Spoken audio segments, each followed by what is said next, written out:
3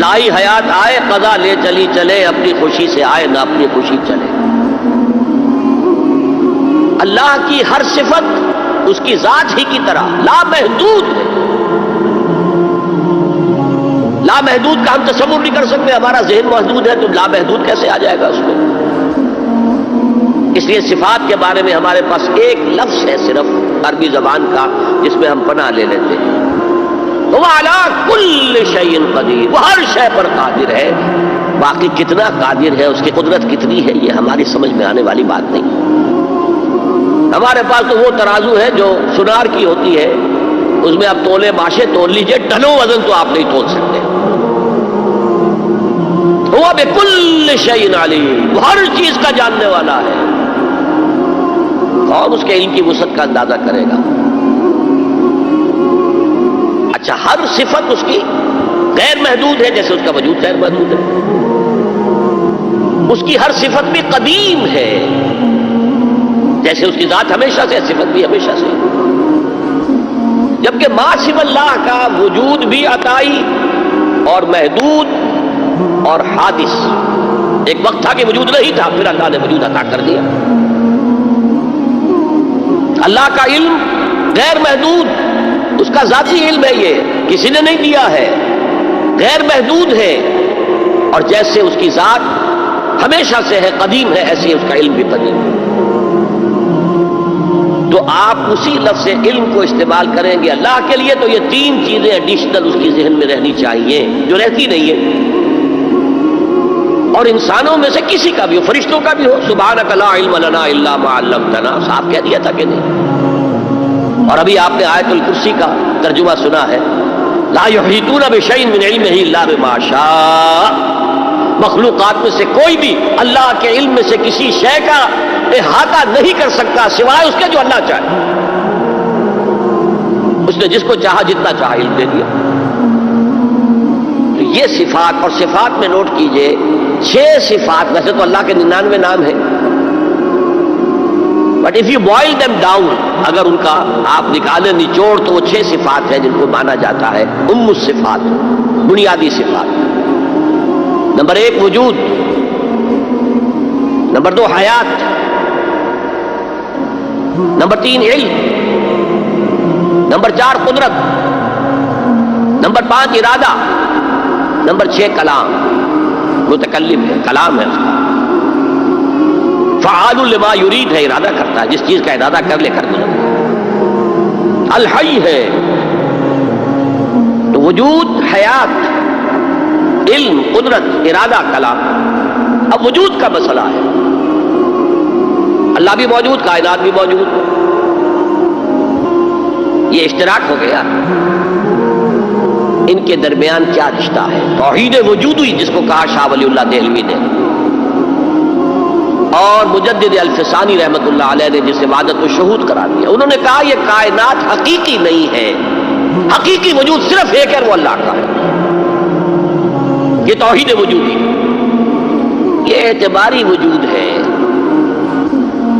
جیسے دعا استخارہ میں ہم کہتے ہیں فَإِنَّكَ تَعْلَمُ وَلَا أَعْلَمُ وَتَقْدِرُ وَلَا أَقْدِرُ، اللہ تو جانتا ہے سب کچھ، ہم کچھ بھی نہیں جانتے۔ تو کیا کچھ بھی نہیں جانتے؟ کچھ تو جانتے ہیں نا۔ لیکن اللہ کے علم کے مقابلے میں ہمارا علم 0 کے درجے میں، نہ ہونے کے درجے میں۔ پھر یہ کہ اسی کا دیا ہوا علم ہے۔ قدرت ہمیں بھی اللہ نے کچھ نہ کچھ قدرت دی ہے، اس سے اعمال ہم کرتے ہیں۔ اللہ کی قدرت کے مقابلے میں ہماری قدرت 0 ہے، اللہ کے وجود کے مقابلے میں ہماری وجود 0 ہے۔ اس کے لیے مختلف مثالیں دی شیخ احمد سرہندی رحمت اللہ علیہ نے، کہ آپ ایک لاٹھی لے لیں، لاٹھی کے سرے پر کپڑا باندھیں، مٹی کا تیل ڈال دیں، آگ لگا دیں، ایک شعلہ جوالا، شعلہ آپ کے ہاتھ میں آ گیا۔ اب لاٹھی کو تیزی سے ایک دائرے میں حرکت دیں، دیکھنے والوں کو ایک آتشی دائرہ نظر آئے گا، وہ آگ کا دائرہ نظر آئے گا کہ نہیں؟ جبکہ آپ جانتے ہیں کہ آگ کا کوئی دائرہ ہے ہی نہیں، وہ تو ایک شعلہ ہے صرف۔ تو یہ کائنات کیا ہے؟ کل ما فی الکون وہم او خیال اور وقوع فی البرایا اور ظلال۔ اس کائنات میں جو کچھ ہے یا ہمارا وہم ہے یا ہمارا خیال ہے، یا جیسے آئینے کے اندر تصویر نظر آ جاتی ہے۔ آپ کو معلوم ہے آپ آئینے کے سامنے کھڑے ہیں، آئینے کے پیچھے تو کوئی نہیں ہے، آپ نظر آ رہے ہیں پیچھے۔ یا ظلال ہیں، سائے ہیں، درخت کا سایہ زمین پر پڑ رہا ہے۔ بہرحال اس طریقے سے، اگرچہ میں اب تفصیل میں نہیں جانا چاہتا اتنے بڑے مجمع میں، اس لیے کہ یہ بڑے مشکل، بہت مشکل مسائل میں سے ہے۔ فلسفہ وجود، یہ میٹا فزکس کے مشکل ترین مسائل میں صرف فلسفے کا مسئلہ ہے، یہ مذہب کا مسئلہ ہے ہی نہیں، دین کا مسئلہ ہے ہی نہیں۔ لیکن یہ وہی ہے کہ وجود حقیقی صرف اللہ کا ہے، ہمارا وجود اعتباری ہے، ریلیٹیو ہے، اس کی کوئی حیثیت ہی نہیں۔ اسی طرح اب علم غیب کا جو جھگڑا ہمارے یہاں چلتا ہے، علم غیب ہے یا نہیں ہے، اس میں ایک جماعت نے علم غیب کی تعریف جو ہے وہ اپنی طرف سے ایسی کر لی ہے جس کی روح سے علم غیب کی نفی مطلقاً کرنی پڑے گی۔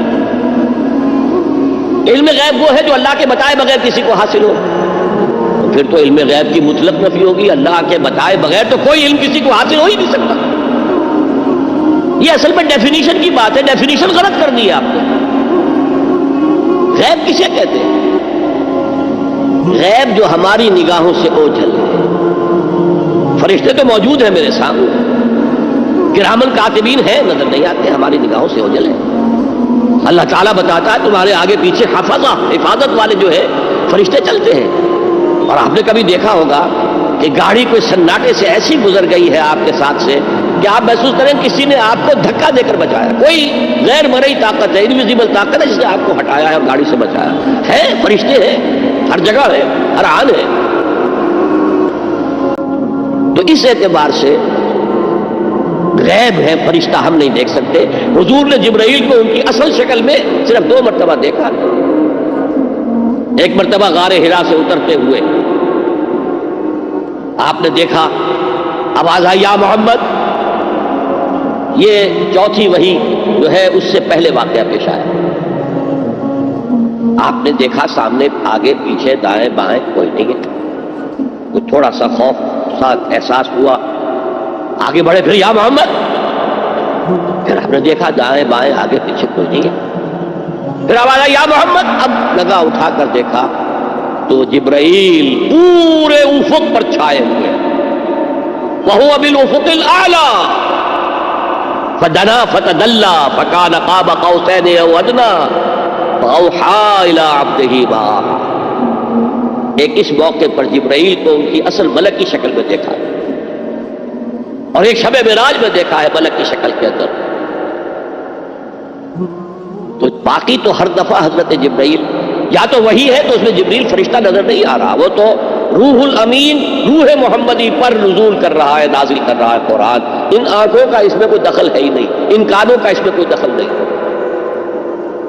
شاید میں نے آپ کو ایک شعر بھی سنایا تھا جگر کا، جو میں حیران ہوا کرتا ہوں کہ کس عالم میں ہوں گے اس وقت جگر جب کہ انہوں نے یہ شعر کہہ دیا۔ واقعہ یہ ہے کہ وہ بہت شراب پینے والے تھے، لیکن جب شراب سے توبہ کی ہے انہوں نے تو پھر جو شاعری انہوں نے کی ہے وہ بڑی پاکیزہ شاعری، اسی میں ہے یہ شعر۔ نغمہ وہی ہے نغمہ کہ جس کو روح سنے اور روح سنائے، وہ نغمہ قرآن روح الامین نے سنایا، روح محمدی نے سنا صلی اللہ علیہ وسلم علیہ الصلوۃ والسلام۔ یہ نظم بڑی عجیب ہے۔ جہل خرد نے دن یہ دکھائے، جہل خرد انسان کے عقل کی جاہلیت، جدید فلسفے، جدید نظریہ، ویسے تو سمجھا ریشنلائزیشن ہے، ریشنلزم ہے، عقلیت ہے جہالت۔ جہل خرد نے دن یہ دکھائے، گھٹ گئے انسان بڑھ گئے سائے۔ اسی میں یہ شعر ہے، نغمہ وہی ہے نغمہ کہ جس کو روح سنے اور روح سنائے۔ بہرحال حضور نے جبرائیل کو اصلی شکل میں بھی دیکھا ہے، وہ غیب میں ہے یا نہیں ہے؟ شب معراج میں آپ نے کیا نہیں دیکھا؟ جہنم کو دیکھ لیا، جنت کی سیر کر لی۔ یہ غیب ہے ہمارے لیے۔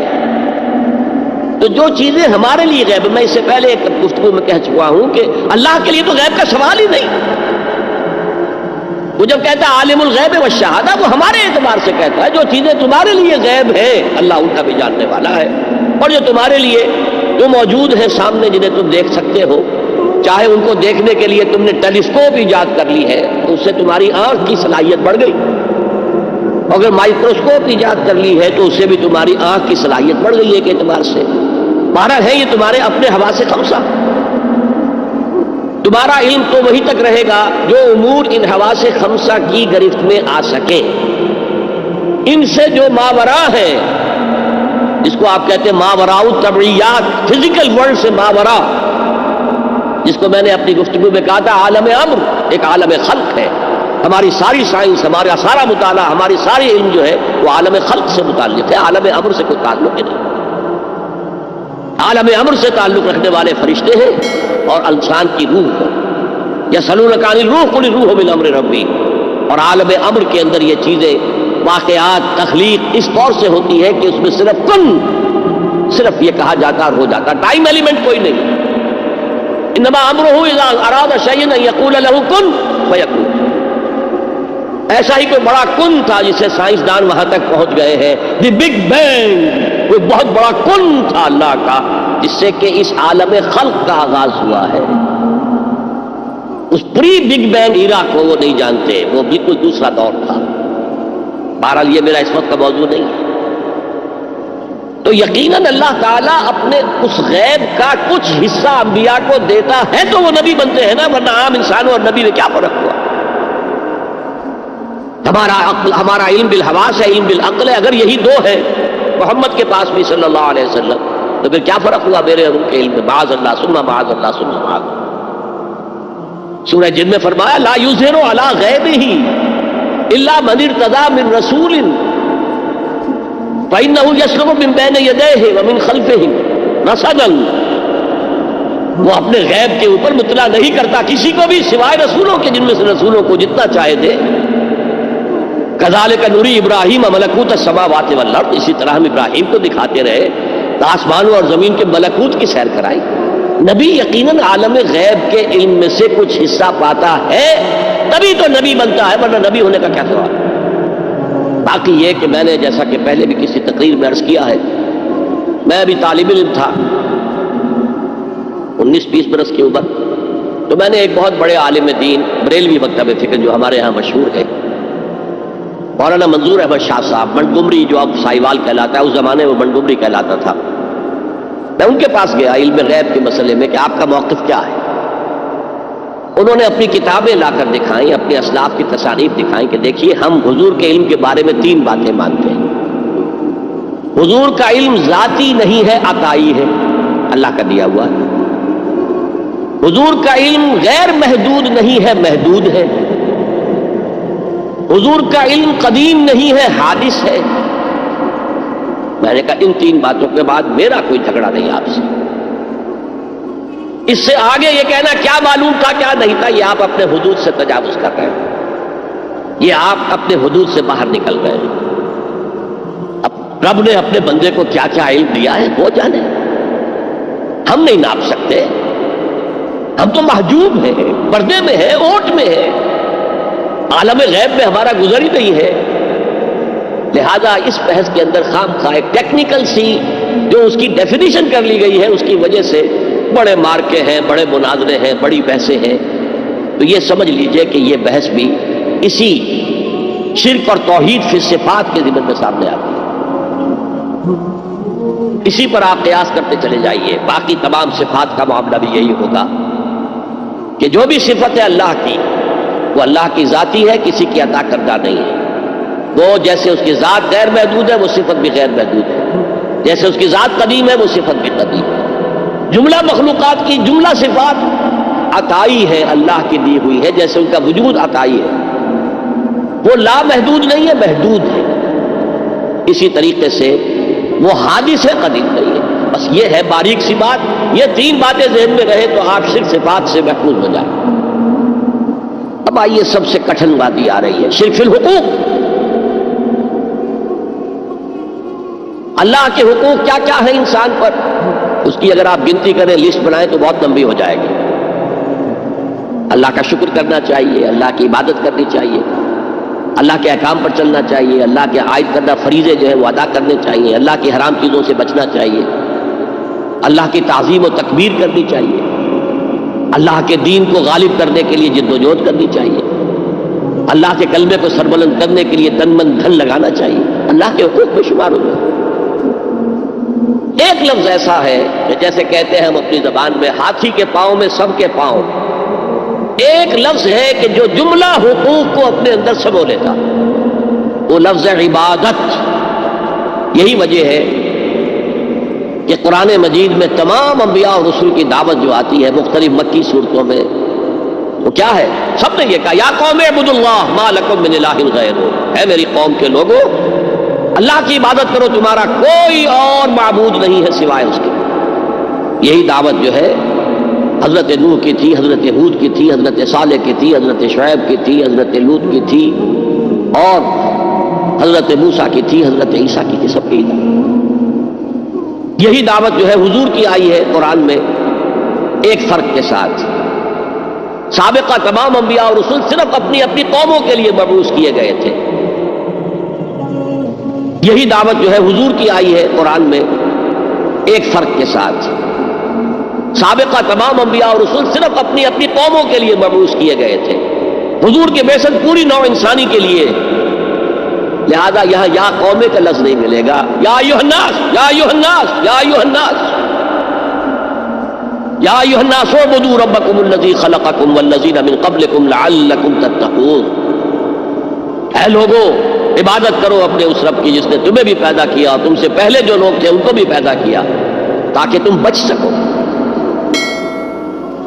اور تم سے پہلوں کا ذکر کیوں کیا گیا کہ اکثر جو گمراہ لوگ ہیں وہ یہ کہتے تھے وجدنا علیہ آباءنا، بھائی ہم نے تو اپنے آباء و اجداد کو یہی کرتے دیکھا ہے، ہم تو یہی کریں گے۔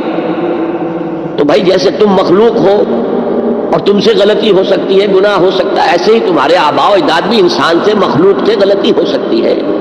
پیروی آباء و اجداد کی مت کرو، پیروی اس کی کرو جیسا کہ سورہ لقمان میں آ گیا تھا واتبع سبیل من اناب الیہ، پیروی کرو اس کی جس نے اپنا رخ اللہ کی طرف کر دیا۔ تو یہ دعوت ہے محمد الرسول اللہ صلی اللہ علیہ وسلم کے ایک لفظ میں، یا ایھا الناس اعبدوا ربکم الذی خلقکم والذین من قبلکم لعلکم تتقون۔ اس سے آگے بڑھیے تو سورہ ذاریات میں فرمایا کہ ہم نے تو انسانوں اور جنوں کو پیدا ہی اس لیے کیا ہے کہ ہماری عبادت کرو، وما خلقت الجن والانس الا لیعبدون۔ اسی کی ترجمانی کرتے ہوئے شیخ سعدی نے کہا ہے، کبھی ہماری مسجدوں میں یہ اشعار لکھے ہوتے تھے، اب تو ذرا تعمیر مساجد کا ذوق بھی مختلف ہو گیا ہے۔ زندگی آمد برائے بندگی، زندگی بے بندگی شرمندگی۔ زندگی تو ہمیں ملی ہے بندگی کے لیے، اگر ہم بندگی ہی نہ کریں خدا کی تو شرمندگی ہی شرمندگی ہے۔ یہ جو ایک لفظ ہے عبادت، اب میں اس کا تھوڑا سا تجزیہ کرنا چاہتا ہوں، عبادت کسے کہتے ہیں؟ عبادت کا لفظ بنا عبد سے، عبد غلام، جس کا آج آپ تصور نہیں کر سکتے۔ آج ہمیں جس کا تجربہ ہے وہ امپلائر امپلائی ریلیشن شپ کا ہے۔ آپ نے کسی کو بطور مزدور رکھا ہے، شام تک کام کرنا ہے، 100 روپے دینے ہیں، وہ آپ کا ملازم ہے، غلام نہیں ہے۔ وہ جب 8 گھنٹے پورے ہو جائیں گے سلام کرے گا اور جائے گا۔ اور اگر آپ نے کسی کو رکھا ہے خانسامہ کی حیثیت سے اور آپ کہیں بھائی آج وہ نہیں آیا، یہ بھنگن وغیرہ نہیں آئی ہے، ذرا جاؤ ہمارا وہ ٹوائلٹ صاف کراؤ، وہ صاف کر دے گا۔ جناب میں آپ کا خانسامہ ہوں، میں ٹوائلٹ صاف کرنے کے لیے ملازم نہیں ہوا۔ تو لمیٹڈ ٹائم اور فرائض بھی لمیٹڈ، یہ امپلائر امپلائی کے ہیں۔ وہ فرائض ادا کرنے کے بعد وہ آپ کے برابر کا شہری ہے، 1 ووٹ آپ کا 1 ووٹ اس کا ہے، کوئی فرق نہیں آپ کے اس کے درمیان۔ غلام جو ہوتا تھا عبد، وہ آقا کا مملوک ہوتا تھا، ملکیت، اور وہ ہمہ تن ہمہ وقت ہمہ جہت حکم ماننے پر مجبور تھا۔ رات کو حکم دے رہا ہے تو نہیں کہنا صاحب آج وقت رات کا وقت ہے، آپ کیا حکم دے رہے ہیں، میں تو نہیں مان سکتا، ماننا پڑے گا۔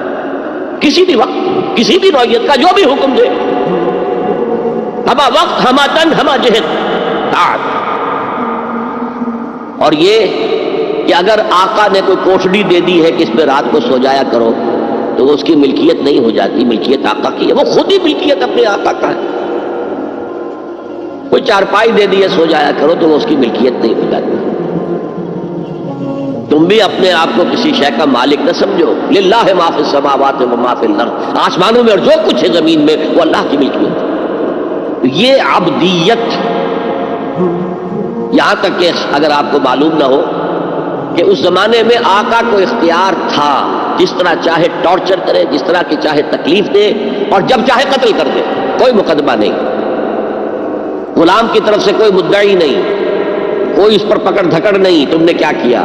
بالکل جیسے آپ کی بکری تھی، آپ نے ذبح کی اور گوشت پکا کے کھا لیا، کوئی آپ سے پوچھ سکتا ہے؟ میری ملکیت تھی بکری، میں نے اس کو ذبح کیا، گوشت کھایا، تم کون ہوتے ہو پوچھنے والے؟ اسی طرح اگر وہ آقا جو ہے وہ غلام کو قتل کر دیتا تھا تو اس پر کوئی پوچھ گچھ نہیں تھی، کوئی بات پوچھ نہیں تھی۔ اس معنی میں اللہ کے غلام بننا، ہما تن، ہما وقت، ہما وجوہ، ہما جیب، اللہ کی غلامی، اللہ کی اطاعت، یہ ہے عبادت کا ظاہری پہلو، یا میں کہا کرتا ہوں عبادت کا جسد، عبادت کا ظاہر، عبادت کا جسم جو نظر آتا ہے۔ ایک ہے عبادت کی جان یا عبادت کی روح جو نظر نہیں آتی۔ ہماری جان کہاں ہے؟ کسی کو نظر آتی ہے؟ روح کہاں ہے؟ کسی کو نظر آتی ہے؟ لیکن ہمارا وجود جان ہی سے تو ہے، جان نکل جائے گی تو پھر تو یہ جسد جو ہے یہ گل سڑ جائے گا اگر جلدی سے تم نے اس کو پہنچا نہ دیا قبر کے اندر، یا جلدی سے کریا کرم نہ کر دیا اور اس کو جلا نہ دیا تو سڑے گا پوری طریقے سے، متعفن ہو جائے گا۔ تو اگرچہ قرآن مجید میں محض اطاعت پر بھی لفظ عبادت کا اطلاق ہوا ہے، چنانچہ جب حضرت موسیٰ اور ہارون فرعون کے دربار میں پیش ہوئے پہلی مرتبہ، فرعون نے ایک پھپتی چست کی اپنے حواریوں اور درباریوں سے مخاطب ہو کر، یہ کون لوگ ہیں جو ہم سے اس طرح بات کر رہے ہیں، ہم سے کوئی مطالبہ کر رہے ہیں؟ ارسل معنا بنی اسرائیل وقومہما لنا عابدون، ان کی قوم تو ہماری غلام قوم ہے۔ ظاہر بات ہے کہ وہ فرعون یا ان کی قوم کی پرستش نہیں کرتے تھے، عبادت نہیں کرتے تھے، لیکن چونکہ اطاعت پر مجبور تھے لہذا اس کے لیے لفظ اس نے استعمال کیا عابدون، قومہما لنا عابدون۔ اور ایک اور موقع پر یہ بات آئی کہ جب فرعون نے کہا الم نربک فینا ولیدا، اے موسیٰ تم وہی نہیں ہو جسے ہم نے اپنے محل میں پالا تھا، ہمارے ٹکڑوں پر پل کر ہماری بلی ہمیں کو میاؤں؟ تو حضرت موسیٰ نے کیا وَتِلْكَ نِعْمَةٌ تَمُنُّهَا عَلَيَّ أَنْ عَبَّدْتَ بَنِي اسرائیل، یہ تم بڑا احسان جتا رہے ہو میرے اوپر کہ میں تمہارے محل میں پلا بڑھا ہوں، جبکہ تو نے میری پوری قوم کو غلام بنا رکھا ہے۔ عبدتا، تو عبادت کا اطلاق محض اطاعت پر بھی ہے، چاہے وہ خواہی نہ خواہی ہو، مجبوری سے ہو، کراہت کے ساتھ ہو، لیکن یہ اطلاق اس پر ہوتا۔ یہی وجہ ہے کہ آج کے دور میں جو جدید مفکرین ہیں اسلام کے، انہوں نے اس اطاعت کے پہلو کو اتنا نمایاں کیا ہے، اتنا نمایاں کیا، اس لیے کہ عام لوگوں کے ذہن سے یہ تصور گزر گیا تھا نماز روزہ حج زکوٰۃ عبادات ہو گئی بس، اور کون سی عبادت چاہیے تمہیں؟ تو ان کو بتانے کے لیے نہیں، پوری زندگی میں اللہ کی اطاعت، ہمہ تن ہمہ وقت ہمہ جہت ہمہ پہلو اطاعت۔ تو یہ صحیح بات ہے کہ جو ایمفیسائز کی گئی، اور آج بہت سے لوگوں کے سامنے یہ بات آ چکی ہے، بہت بڑی تعداد میں امت اس حقیقت کو جان چکی ہے کہ اسلام صرف مذہب نہیں، دین ہے، یہ مکمل نظام حیات ہے، یہ مکمل ضابطہ حیات ہے، اور اس سب میں اطاعت مطلق اللہ کی درکار ہے۔ لیکن ایک پہلو ابھی پوری طرح اجاگر نہیں ہوا، اللہ کی عبادت میں اگر وہ بالاکراہ ہو رہی ہے، طبیعت کے خلاف ہو رہی ہے، تو وہ منافقانہ اطاعت ہے۔ جیسے کہا گیا یہ منافق نہیں نماز کے لیے کھڑے ہوتے مگر کسل مندی کے ساتھ اور بہت ہی طبیعت پر جبر کر کے، کیا کرے اس معاشرے میں کوئی مسلمان سمجھا ہی نہیں جا سکتا تھا جو نماز نہ پڑھتا تو نماز تو پڑھنی پڑ رہی، وہ منافقت۔ اللہ کی اطاعت کاملہ اس کی محبت شدیدہ کے تحت، اس کے شکر کا جذبہ، اے اللہ تیرے لیے حمد ہے، کل شکر تیرے لیے، کل ثنا تیرے لیے، اس شکر اور محبت کے جذبے سے والذین آمنوا اشد حبا للہ، اہل ایمان تو وہ ہے جو شدید ترین محبت کرتے ہیں اللہ کے ساتھ۔ تو اللہ کی اطاعت مطلق، اس کی محبت شدیدہ کے ساتھ دو چیزیں جمع ہوں گی تو پھر وہ اللہ کی عبادت بنے گی۔ چنانچہ وہ جسد ہے تو یہ روح ہے، یہ جان ہے، عبادت ہے۔ اور فارسی کے دو الفاظ بخوبی ان کے فرق کو واضح کرتے ہیں۔ ایک ہے بندگی، جو ابھی میں نے شعر سنایا، بندگی وہ ہے اطاعت. ایک ہے پرستش. پرستش ہوتی ہے محبت سے. کوئی زر پرست ہے، کوئی شہرت پرست ہے، کوئی اقتدار پرست ہے، کوئی وطن پرست ہے، کوئی قوم پرست ہے، کوئی خود پرست ہے. یہ پرستش. پرستار کہہ دیتے ہیں آج کل، جو مختلف ایکٹرز اور ایکٹریسز ہیں ان کے جو پرستار ہیں، پرستار کہلاتے ہیں. تو اللہ کی پرستش کے ساتھ اس کی اطاعت مطلقہ جمع ہوں گے تو عبادت بنے گی. یہ تو ہو گیا عبادت کی تعریف کا معاملہ. اسی لیے امام ابن تیمیہ اور ان کے شاگرد جو سب سے بڑے شاگرد ہیں حافظ ابن قیم، انہوں نے عبادت کی تعریف اس طور سے بیان کی. امام ابن تیمیہ نے زیادہ زور دیا اطاعت پر، اور حافظ ابن قیم نے، وہ چونکہ صوفی مزاج آدمی تھے، انہوں نے مقدم رکھا محبت کو. العبادت تجمع اصلین، عبادت دو چیزوں، دو بنیادی چیزوں کو جمع کرنے سے وجود میں آتی ہے. غایت الحب مع غایت الذل والخضوع، حد درجے کی محبت اللہ کی اور حد درجے میں اللہ کے سامنے بچ جانا، گر جانا. سر تسلیم خم ہے جو مزاج یار میں آئے، جو حکم ہے حاضر ہے پروردگار، جو حکم ہے حاضر. اچھا، بعض چیزیں اس عبادت کے ساتھ زمینوں کے طور پر، مثلاً دعا. الدعاء مخ العبادہ، اور یہ بھی فرمایا الدعاء هو العبادہ. دعا جو ہے وہ عبادت کی روح ہے، عبادت کا مغز ہے. جیسے ہڈی، اس میں سے آپ نے وہ گلی کھینچ لی ہے، باقی پھینک دی. بعض قرآن مغز ہا برداشت ہے، استخاں پیش سگا انداز ہے. تو یہ جو مغز ہے، عبادت روح ہے، جوہر ہے، مغز ہے. دعا مغز ہے عبادت، بلکہ یہ بھی الدعاء هو العبادہ. اور کچھ افعال ایسے ہوتے ہیں کہ جو عبادت کے اظہار کے لیے ہوتے ہیں، تعظیم کے اظہار کے لیے. قنوت ہے، ہاتھ باندھ کر اور سر کو قدرے جھکا کر کھڑے ہو. رکوع ہے، سجود ہے. اور پانچویں چیز عبادت میں اخلاص. کوئی ریاکاری نہ ہو، کوئی کسی کو دکھانا مقصود نہ ہو، کوئی اپنی شہرت مطلوب نہ ہو، کوئی اپنے زہد و تقویٰ کا اشتہار دینا مطلوب نہ ہو. اخلاص. اب ان 5 حوالوں سے میں آپ کے سامنے شرک فی العبادت کیا ہے. دو سب سے بڑی چیزیں اطاعت اور محبت، جن سے مل کر عبادت وجود میں آئی. 3 اس کے ضمیمے ہیں، دعا، کچھ افعال یا حیت جسم کی، اور اخلاص. اب دیکھیے شرک فی العبادت کی یہ شکل، شرک فی الاطاعت، وہ کیا؟ اللہ کے سوا کسی اور کی اطاعت جس سے اللہ کی معصیت لازم آتی ہو، شرک. لا طاعت لمخلوق فی معصیت الخالق، مخلوق میں سے کسی کی اطاعت نہیں ہوگی کہ اس معاملے میں جس میں خالق کی معصیت لازم ہو. ہاں، خالق کے احکام کے اندر اندر والدین کا حکم بھی مانو، اطاعت کرو. اساتذہ کا حکم مانو، کسی اور کو آپ کا لیڈر مانا ہے اس کا حکم مانو، لیکن ناٹ بیونڈ. وہ جو سرکل ہے کتاب و سنت کا، اس سے باہر نہیں. لا طاعت لمخلوق فی معصیت الخالق، یہ آپ الجبرے کے فارمولے کے طور پر اپنے سامنے رکھیں.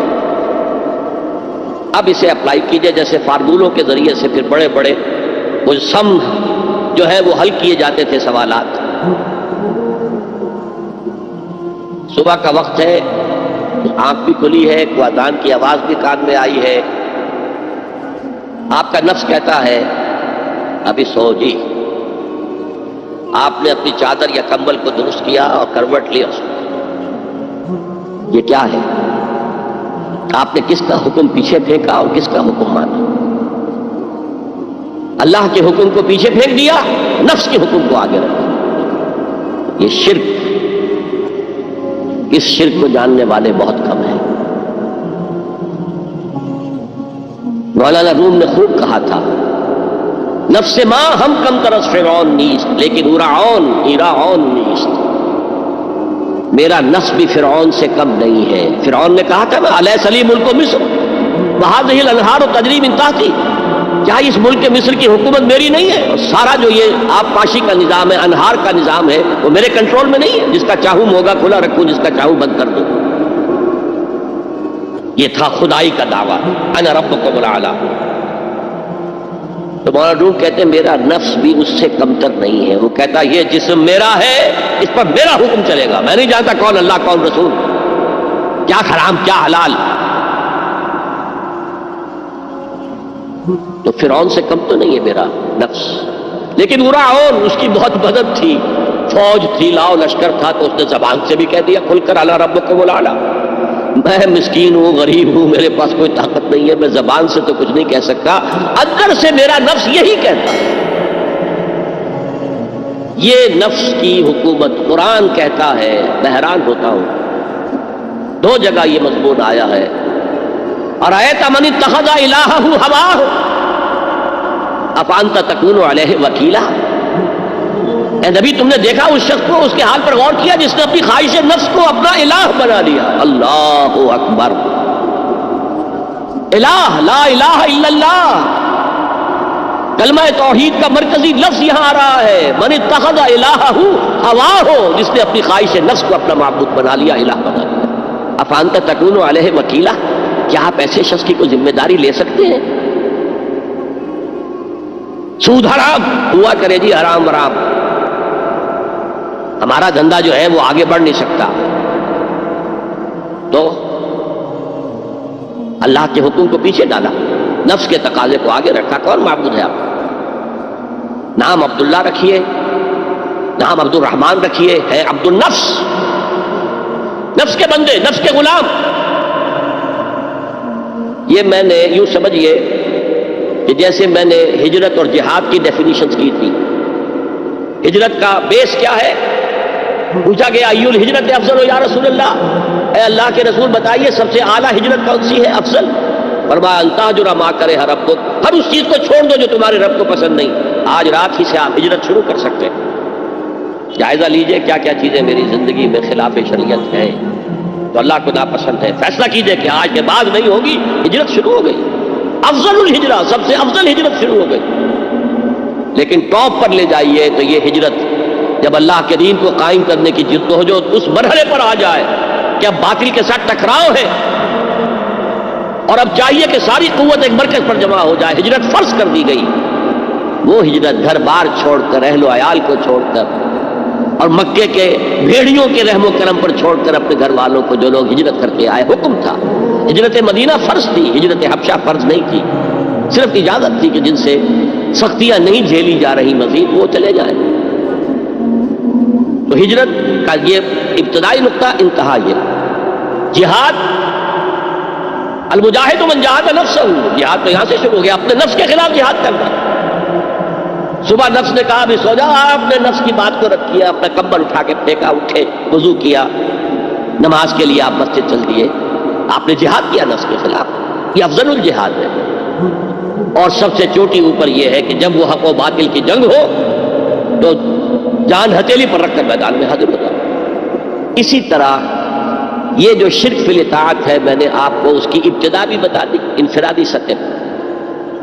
افرأیت من اتخذ الہہ ہواہ افانت تکون علیہ وکیلا، کیا تم نے غور کیا اس شخص کی حالت پر جس نے اپنی خواہش نفس کو اپنا معبود بنا لیا، الہ بنا لیا، کہہ رہا ہے لا الہ الا اللہ، لا الہ الا اللہ، لیکن الہ تو اس کا نفس ہے.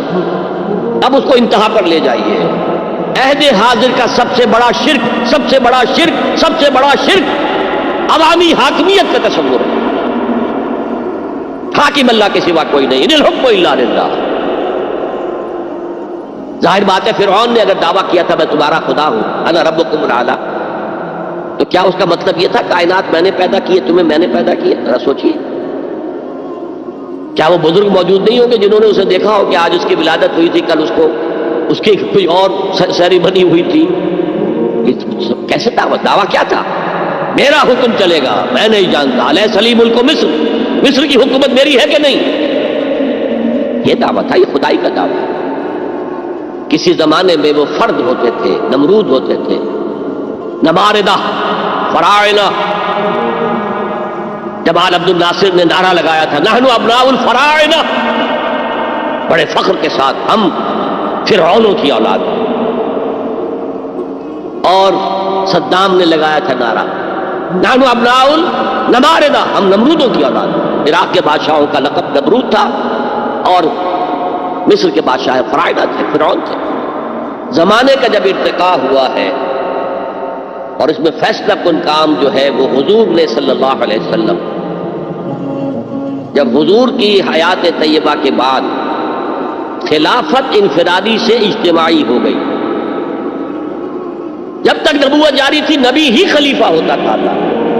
اس کی ہاٹ لائن اللہ کے ساتھ وحی کی لگی ہوئی ہے، ادھر سے حکم آتا ہے وہ امپلیمنٹ کرتا ہے، جہاں اس کا حکم نہیں ہے وہ اپنا بیسٹ ججمنٹ استعمال کر کے فیصلہ کرتا ہے.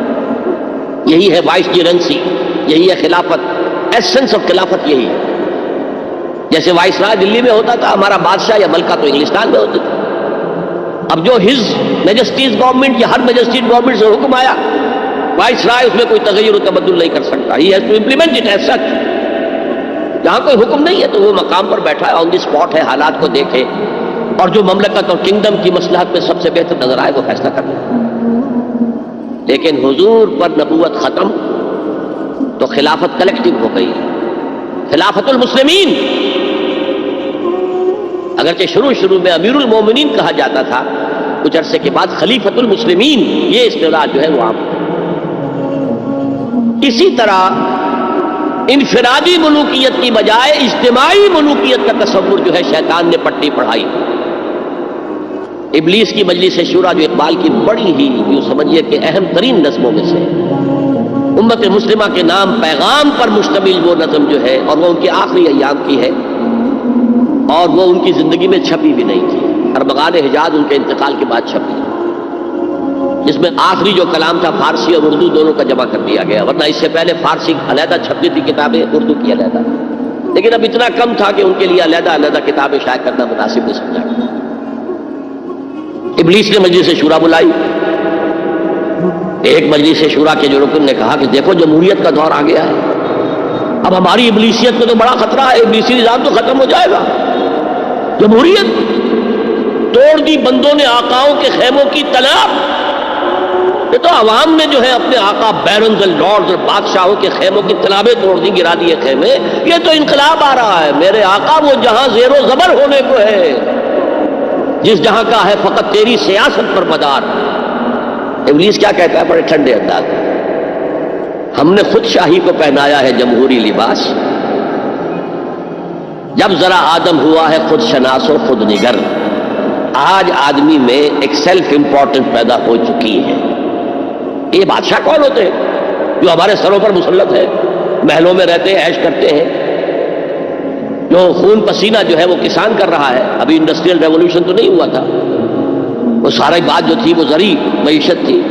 خون پسینہ وہ کرتا ہے، فصل میں سے لائنس شیئر آ کر بیرن اور لارڈ وہ لے گیا اور اس میں سے ایک حصہ اس نے بادشاہ کو پہنچا، ایک اپنے پاس رکھا. ظالمانہ نظام ہے. تو ہم نے دیکھا کہ انسانوں میں کوئی شعور پیدا ہو گیا، خود شعوری. تو ہم نے ملوکیت کو ڈھال دیا نئے سانچے میں. ہم نے خود شاہی کو پہنایا ہے جمہوری لباس. وہ گندگی جو فرعون کے سر پر ٹنوں کے حساب سے رکھی ہوئی تھی، ہم نے کہا تولا تولا سب میں تقسیم کر دو، ایک ایک ووٹ سب کے ہاتھ میں دے دو اور کہہ دو تم حاکم ہو. ہم نے خود شاہی کو پہنایا ہے جمہوری لباس. جب ذرا آدم ہوا ہے خود شناس و خود نگر. تو نے کیا دیکھا نہیں مغرب کا جمہوری نظام، چہرہ روشن اندروں چنگیز سے تاریک تر.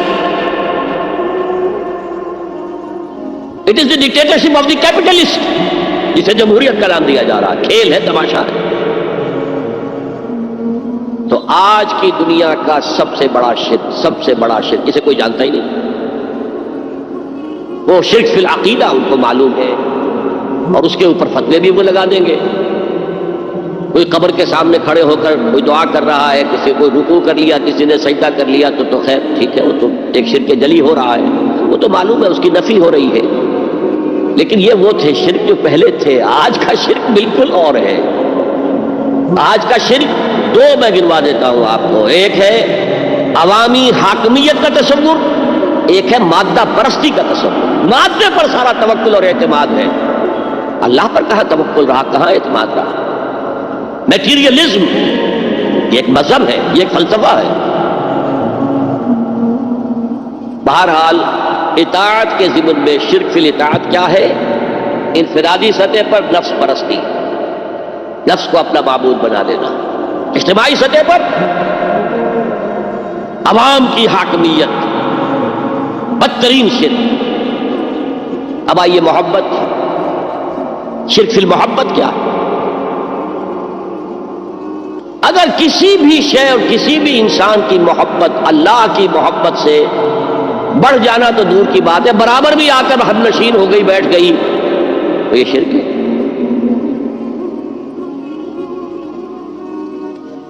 والذین آمنوا اشد حبا للہ، جب تک اشد محبت آپ میں اللہ کی نہیں ہوگی، اگر کوئی اور شے محبوب ہے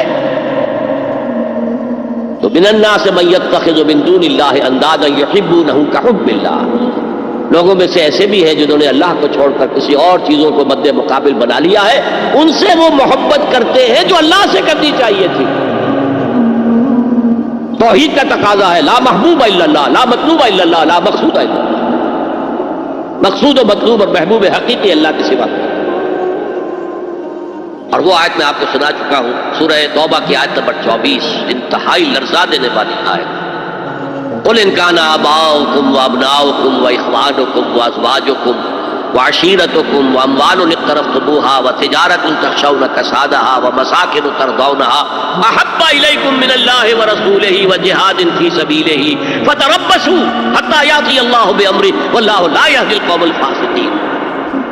اے نبی ان کے کان کھول دیجئے، اچھی طرح سنا دیجئے کہ اے لوگوں، اے ایمان کے دعوے داروں، اگر تمہیں اپنے باپ، اپنے بیٹے، اپنے بھائی، اپنی بیویاں یا بیویوں کے لیے شوہر اور اپنے رشتہ دار اور اپنے وہ مال جو بڑی محنت سے کما کر کھتے بھرے ہوئے ہیں اور اپنی وہ تجارت جس کی کساد بازاری کا تمہیں اندیشہ رہتا ہے مندہ نہ ہو جائے، اور اپنے وہ محل، اپنی حویلیاں جو تم نے تعمیر کی ہیں اور بہت تمہیں محبوب ہیں، انہیں خوب فرنش کیا ہے، اگر یہ 8 چیزیں محبوب تر ہیں اللہ سے اور اللہ کے رسول سے اور اللہ کی راہ میں جہاد سے، تو جاؤ دفعہ ہو جاؤ، وہاں بیٹھ کر انتظار کرو یہاں تک کہ اللہ اپنا فیصلہ سنا دے، اور اللہ ایسے فاسقوں کو کبھی ہدایت نہیں دے۔